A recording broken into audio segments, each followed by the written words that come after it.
Hello and welcome to Saturday Chat with me, Big Sky 35, where I talk about my week hobbying, get a little bit more personal, just talk about, what's going on and some of my takes on some of the stuff going on in the hobby.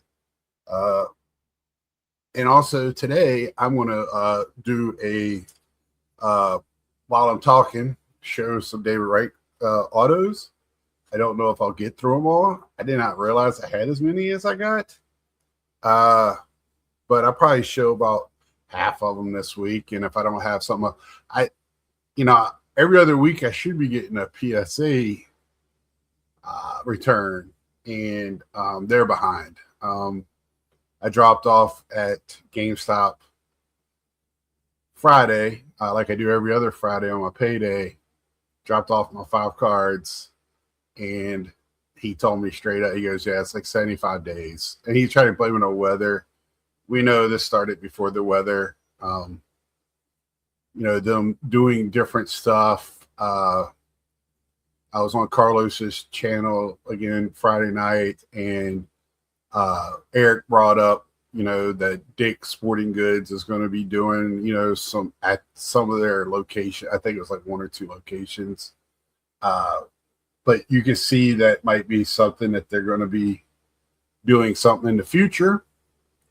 And it makes sense. I mean, if PSA could just reach out and do GameStop, which GameStop does way more non-sport TCG than they do.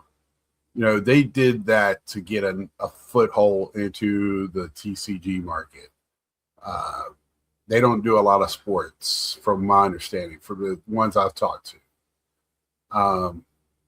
The guys in there have no clue. They have to ask me about what cards I'm bringing in, what makes me want to. Guy was asking me what makes me want to grade them, and of course, they automatically think I'm doing them to flip, which right now that's what I'm doing. And so they're right, but not necessarily every time. I had to explain that to them, like. I do have a Gary Carter in there from our registry, but I put in 4 cards because I've been telling you I need, I'm looking for more funds right now. I want to get to a certain comfortability, be comfortable, things going on, and I'm moving.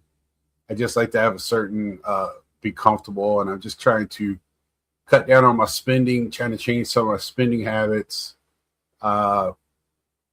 Just come to realization I don't need everything that I have. It doesn't bring me joy just to have stuff sitting in boxes, in closets. That does nothing for me.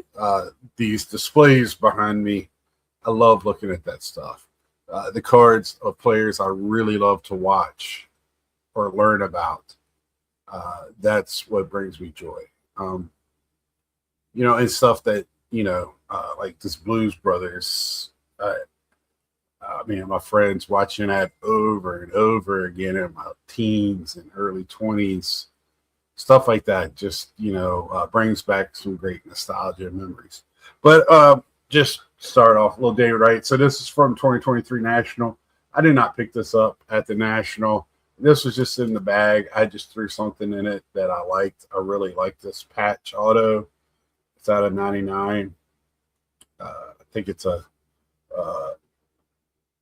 tier 1, which I've talked about before. This was my first, at the time, it was like the high-end product for Topps. Now they have Dynasty and Gilded and all this other stuff. Even some other stuff's more than this. I think even museum collection and stuff. But that was my first. I picked that up as a single, and David Wright autos is weird. You would think this would be. I probably picked this. I know what I didn't. I probably didn't go much over 150. If I went over 150, that's kind of my line in the sand for David Wright, kind of Pete Alonso autos. It's kind of in that range. Unless Pete Alonso starts going off. There's just so many autographs of them out there. And I like this one. This is beautiful. So I really feel like I did great with that. But I really just like the autos, right? Because I love the player. David Wright I'm from Virginia. He's from Virginia. He's from the Virginia Beach area. Then he played on my favorite team, played third base. Uh, one great Mets of all time. Played on the WBC and USA. He just didn't. His career ended early because of his back. Doesn't have the numbers to get into the Hall of Fame, and and that's okay. I'm okay with that. I love players, not only Hall of Fame. There's great baseball players, Hall of Fame type baseball players that are not in the Hall of Fame.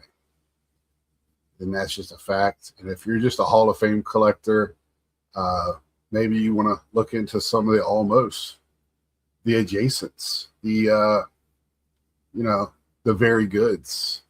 So I'll talk more about that as I go on. Another one, I love the silver and golds. This is from Diamond Icons. Silver ink auto, beautiful card. David Wright's moved fast up who I collect. He's pretty much number 2 now after Pete Alonso. And then it's everybody else is kind of together. I really look for Johnny Bench cards. I have so many Ripkins. And Griffey and Frank Thomas, I've kind of fallen away from because I have cards, right? I have their rookies. I have autos, and I'm pretty happy with what I have. Now, if I do find an 90s insert or something that's not going to break the bank, or I feel like I like that card, then I'll probably pick it up. Same way with Cal Ripken, kind of the same way. I'll still pick up if I'm going through a box and I see some base or something that I don't think I have, I'll pick it up because usually it's like 50 cents, right? So, but I'm not actively going after that stuff. Here's a gold pristine out of 50. Beautiful card. I'm trying to think, have I really gone after a Wright auto? And I have a baseball of him. I don't have like an 8x10, which I really like to have. And that's probably one of the things I'm going to look for when I go to shows. It's like an 8x10 or something like that of him. But, what I wanted to a little bit talk about is like,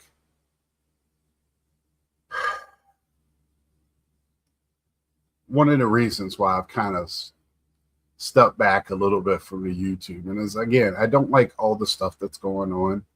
I really don't like the fact that it seems like yes, I sell. Value is a part of it, but does anybody just enjoy the cards themselves? You have people come on and sit there and hold up a card and tell me this rich history of the player, all the stuff they did, and then they looks like they turn around and sell it. I don't know how many times I've been asked this, how many times have I had a card in my collection. I don't do that. If there's a card that I want in my collection, it stays in my collection. I don't, yes, I have looked a couple of times with stuff, especially skiing stuff and things like that. If it's something that's going to fetch a high dollar amount, I'll get rid of it, right?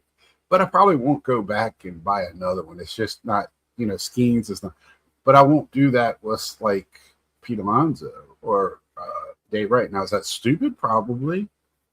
Or not the best play. But that's just where I'm at. And some of this stuff is really irritating. Obviously, people don't like the sports. I don't know why people collect stuff that they don't like what the sport is. And you can sit there and tell me you like you hate today's sport, but don't like the but you love the vintage era because they're on this pedestal somehow. But when you start really learning about these players, they're especially off the field, they're they were not covered the same way as today's players. Not everybody had a phone with a camera. Also, the sports writers were friends with the players. They hung out with them. They partied with them. They traveled on the trains with them and then on the planes with them. So they dare not speak out. They would be ostracized. They would no longer have that in with the player. But when you start learning about their private lives, a lot of them were worse than what we have now. I mean, I'm not saying all, but there's some, and that gets kind of all just kind of swept under the rug a little bit.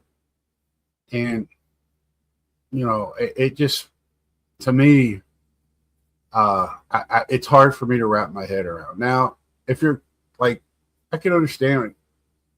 Like me, I learned about Roberto Clemente, started picking up Clemente, learned about, Roy Campanella and, other players here and there. Yogi. I mean, everybody knows about Yogi.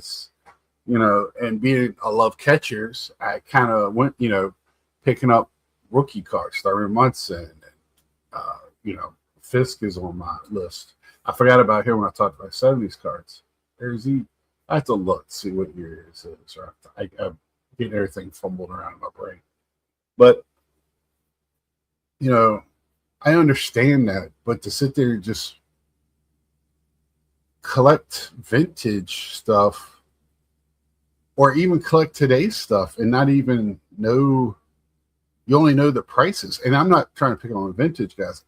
There are people that collect modern that know nothing of the sport. They know about the prices of the player in that sport. And that's just mind-boggling to me. That's just because it's so tied into my fandom for the sport and the players. I can't stand modern basketball. Now, in a living set, I have picked up a couple of the living set players from years past. But there's a few, but I'm not going to sit there and collect the tall boy set because there's no reason for that. Or the 85 set or, a set that,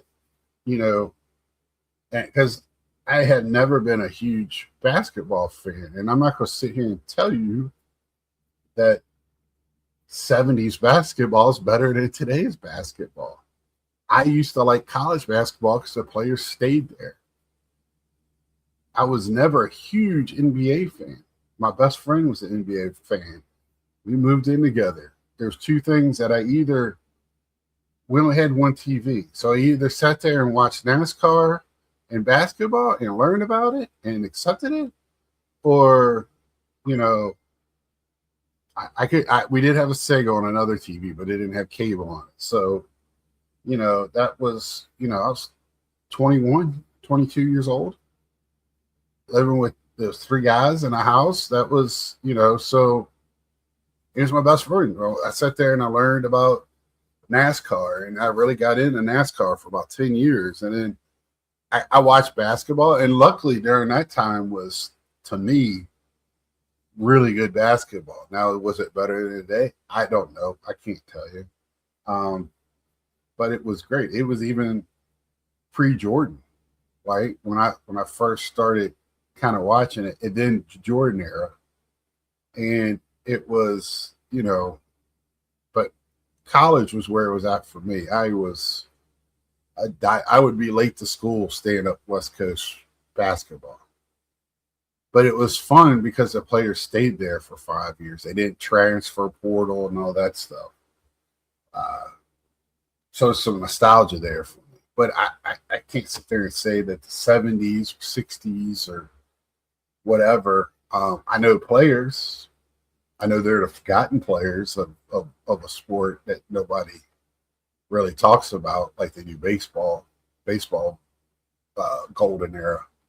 Football's kind of the same way. Because there's sports that are definitely athleticism and practice have really excelled those sports. Uh,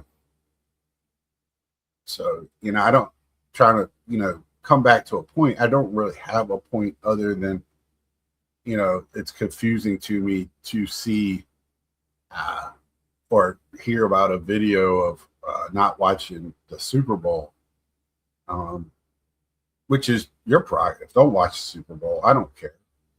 Am I excited about this Super Bowl? Not really. There's two teams I really. I like a story. If there's two teams, I don't really care. I wish there was a story. There's no villain. When at least when the Chiefs are playing, you don't like the Chiefs. All those years that the Pats were in there, you either loved Tom Brady or you didn't love Tom Brady. There was a hate. I am a Cowboys fan. I hear about it every year, but we have not been there in 20 years. So the hate against them now is I don't understand other than they're the Cowboys. But we don't have a villain. We don't. We got two nice quarterbacks. One's got a nice little story of not really living up, and now he's going to the Super Bowl, and who knows? We might see something here in the Super Bowl, and I'll have it on. I'll have it watching it. And, I won't be hanging on every play or anything. It does, it's the Super Bowl. It's the Super Bowl. I mean, it's the one game that is watched by everyone or by most people because even people don't watch the regular season. They'll go to a Super Bowl party or they'll go to a bar or to be in their house on because it's the Super Bowl. We do have the Olympics going on. So I'm not an Olympics fan. I used to be when I was a kid because I thought it was cool to watch some of the sports that you don't regularly see. It was kind of cool to watch the stuff you would see film on Saturdays on Wild World of Sports, ski jumping and slalom. You just didn't see much of that. That stuff just doesn't do anything for me anymore. If I'm not going to sit there and watch it now or that once every 4 and the whole, you got to root for your country. Yes, of course, I'm an American. I like to see the Americans win, but we ought to. We're the richest country. We got a lot of people that are dedicated to a sport. They get paid to just do their sport. Even at the Olympic level, they have people, they have sponsorships and all that stuff. It's not the way it was when I was growing up where you were a true amateur and all that. We should dominate the Olympics. So if we don't, there is an issue. But I'll watch some of hockey if I can remember to. That's my biggest problem. But sorry I got on that tangent. But anyway, back to the card. That's my only, and I'm not really griping about it. It's just it's a head scratcher to me. Here's another one for you guys. Here's a Philly card. At least it's a Mets color match with almost the Philly blue. But Mike Schmidt, who I like, he's a Philly I like. I do have the Ronce rookie. Let's see. Let's do a 5-star here out of looks like 40. It's a thickie here. Little golden grass. Like those. Oh, here we go. One more for your Philly guys. Another Mike Schmidt. I think this was the one I picked up when Mike got the year I picked up the Clemente rookie, and kind of got my influence Mike. And he picked it up later. And I had a little help. And we went to the next table, and he helped me with this one.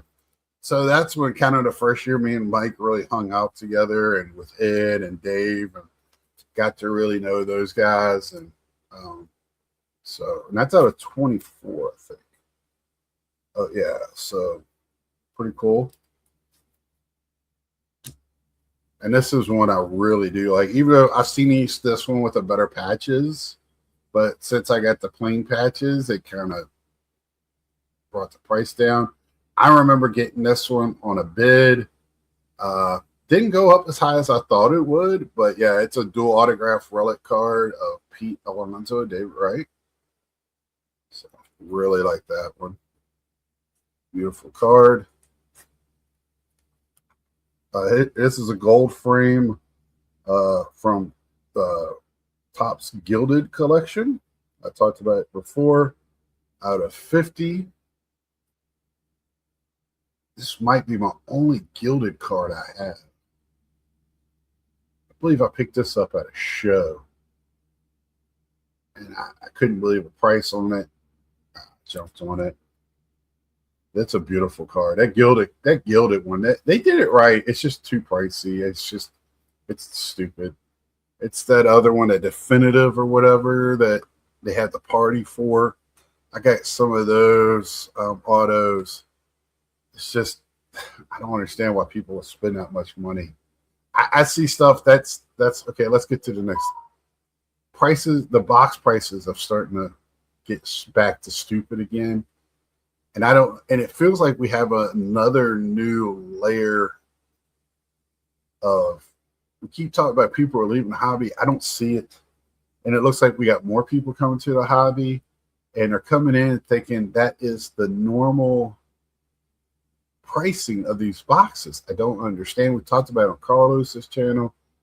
You can't even get the chase card. It's like the only thing that makes it worth it. And I do not like to buy boxes for that reason. My reason for buying boxes is entertainment.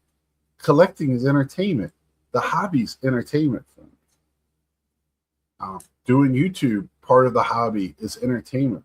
Setting up all my room and everything is entertainment. I have a job. This is my release from that, and if it gets to be out again, I looked at retail yesterday and today. I've opened up so much update and other stuff. It's just no reason for it. It's just to pull out a card here and there that I like, and the rest of it goes into the sell pile because I'm getting rid of stuff that doesn't fit my collection. It's just kind of stupid. Now that is dumb. That's when I agree with people. But people have to open up the product for us to get the singles. But when are those singles going to start climbing for the prices for people to recoup their pricing on either getting in breaks or buying boxes? Because you can still find a break every once in a while to get into that doesn't rob you of your money. But most breaks are pretty, if you're trying to get into them early, it's pretty expensive, and good luck on whatnot. Here's a blue Don Ross out of 49. I really like this because of the color match. I'm a big color match guy. I don't care about the numbering. It's always cool if I've never got one that's a number match or anything, but I do like color matches. My favorite is orange, but I do like this blue. That's pretty cool. And then I do have another pajama prism. They were great. This was non-numbered. Sticker auto, but as long as they're done right, I'm not a hater of the sticker. Of course, I'd rather have one card, but if it looks good, I'm not a hater of it because, again, I like the auto. They signed the stickers. They stuck it on things. It's part of the hobby now, and it's getting to be even part of like the bigger stuff. Here's this sticker here. This is when it was kind of obnoxious type of sticker. So this one I got next to nothing. I'm not a big fan of those, but still got it. Happy to have it in my David Wright collection. So, and then I'll show you this one here, but now I'll start running my mouth again. One more Mike Schmidt. This one is not as cool because it has the Philly color match, but it's the same one as you saw before, just red instead of blue. So I thought that was pretty cool to have a blue one and a red one. What is this one? Is numbered to 99 as well. I think the other one's 99 as well. And this is Upper Deck, which I really miss. Signature Series. I know people were saying, Carlos was saying that Upper Deck was around. They'd be making this the car. To me, it'd be more people in the space competing is always better. So that's the big thing. But you look at Upper Deck stuff, it's different. I like it. I miss it. I do like the hockey stuff. I really enjoy the wrestling stuff. I wish we had baseball stuff for it. I'll show this one too. This is my only graded one. I'm not a big autograph grading person. Doesn't make much sense to me. But I picked this up already graded.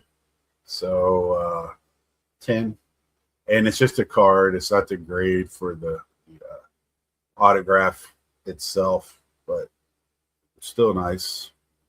Like it a lot. So yeah, talking about prices of boxes and stuff, it's just kind of crazy seeing this stuff. And I mean, you're starting to see a lot more chrome, and pricing it is, I guess, that is keeping the stuff on the shelves a little bit longer, because I've seen chromiums still on the shelf. They're definitely making more of it, which I don't care. I don't care. I don't care if there's one for every person on this earth to have one. I don't care. I don't care. And like I said 100 times, we as a whole are not collecting the base. I'm a base collector when it comes to rookies and stuff. But I'm showing you all this different color. I have rainbows of a lot of players. It's fun to collect the rainbows.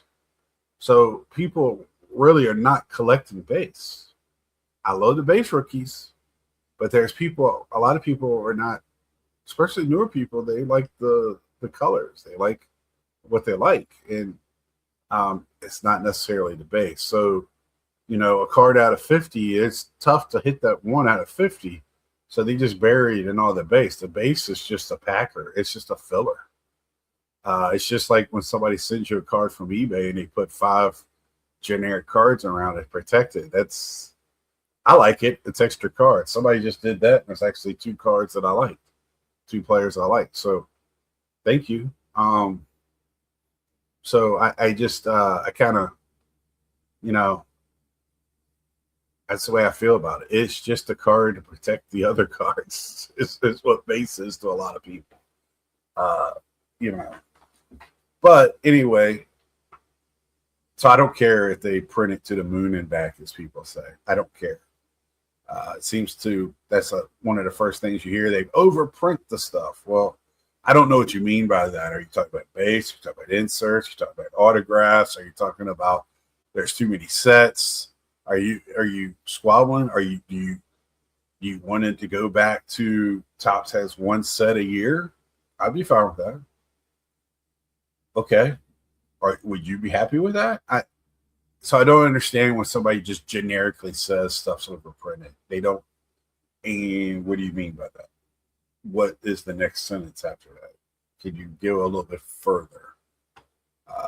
Because that's a lot of this. The hobby's personal, man. This is everybody's hobby is different, and that's the fun is to find what hobby fits you, right? And right now for me is I'm just not hitting the reset button. I did that a while back, but I want to get more stuff going out than I have coming in. I have this little handful here that I've got picked up. Yeah, I did not do a pickup video this weekend. I'll do one next week.